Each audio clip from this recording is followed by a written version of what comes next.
بلتیت قلعہ کی ترتیب پاکستان میں بلا شبہ بے مثال ہے۔ یہ قلعہ خطے کی تاریخ اور ثقافت کی علامت بنا ہوا ہے۔ بلتیت قلعہ صدیوں میں اپنی بڑھتی ہوئی اہمیت کے ساتھ وسیع ہوا اور اسے بلتی ہوئی ضروریات اور افعال کے مطابق ڈھال لیا گیا۔ کاربن ڈیٹنگ ٹیسٹ سے پتہ چلتا ہے کہ ڈھانچہ کے کچھ حصے 13ویں صدی کے اوائل تک موجود تھے۔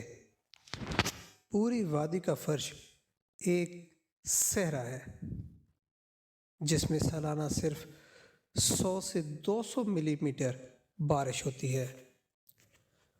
وادی ہنزہ کو دو حریف ریاستوں یعنی ہنزہ اور نگر نے دریائے سندھ کے ذریعے تقسیم کیا۔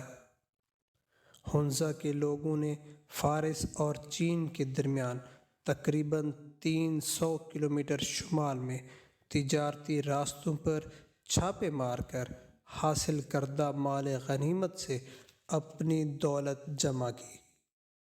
اس قبضے کے لیے ناگروں کے ساتھ اکثر لڑائیوں کے علاوہ قلعہ بندی کی ضرورت تھی جو ایک طویل محاصرے کا مقابلہ کر سکے اور ان کے جانوروں کی بھی حفاظت کر سکے۔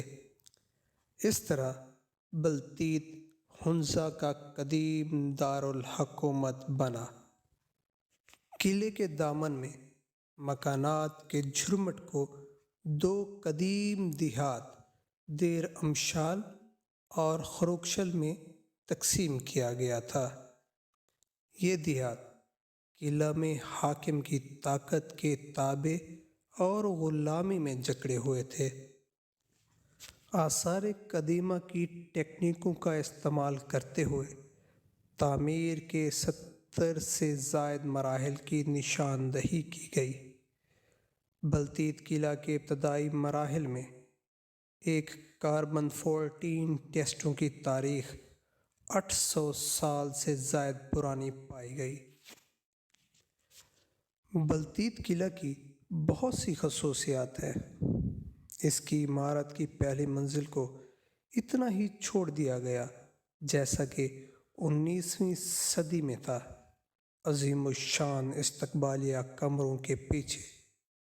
دوسری منزل پر خواتین کے لیے جگہ اور میر صاحب کے بیڈ روم کو بھی روایتی انتظام کے ساتھ برقرار رکھا گیا۔ یہ قلعے کے کچھ بہترین کمروں پر مشتمل ہیں اور انہیں اچھوتا چھوڑ دیا گیا۔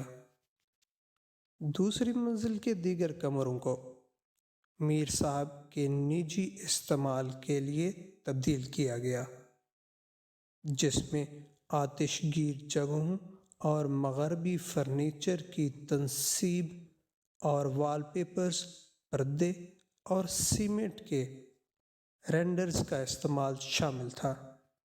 دوبارہ استعمال تیار کرنے میں نیم گول شاہی ڈائس، مٹی سے بنی دیواریں، رنگین شیشے کی کھڑکیاں، تبتی طرز کی لالٹینیں، لکڑی کے تختوں والی اور سجی ہوئی چھتیں اور بہت سے جدید کمروں میں دیواروں پر لگی آتش گیر جگہوں کا تعارف بھی شامل تھا۔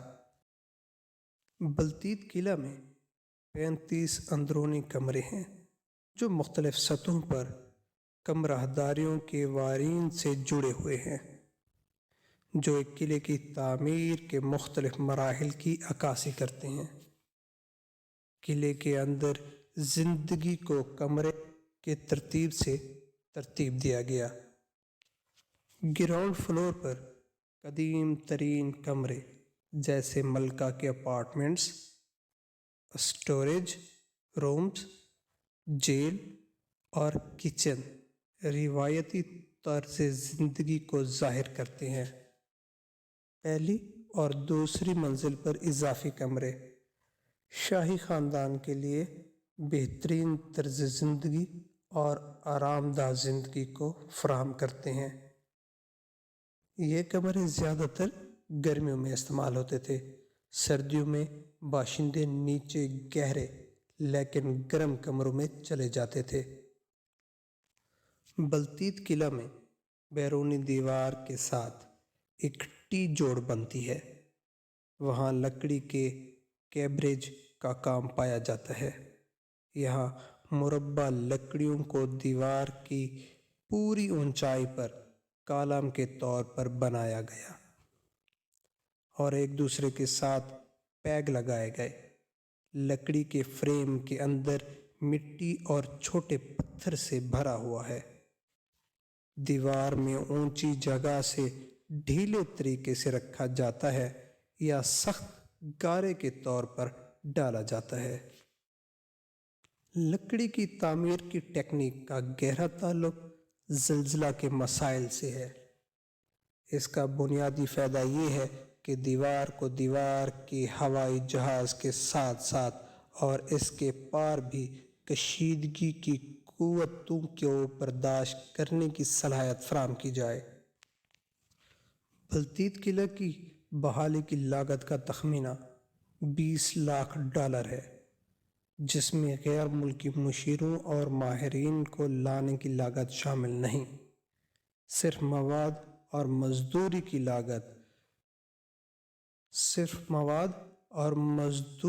لاگت $6,50,000 تھی۔ AKTC نے بلتیت قلعے کی بحالی کو اپنے تاریخی شہروں کے سپورٹ پروگرام کے اہم منصوبوں میں ایک بنایا، جس کے لیے $8 لاکھ خرچ کیے گئے۔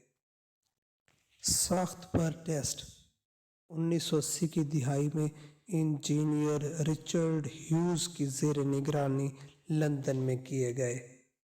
بلتیت قلعہ کی شاندار خوبصورتی کا پتہ 800 سال پرانا ہنزا کے تھیم میر حکمران عیاشو دوم سے لگایا جا سکتا ہے، جس نے 15ویں صدی کے اوائل میں بلتستان کی شہزادی شاہ خاتون سے شادی کی۔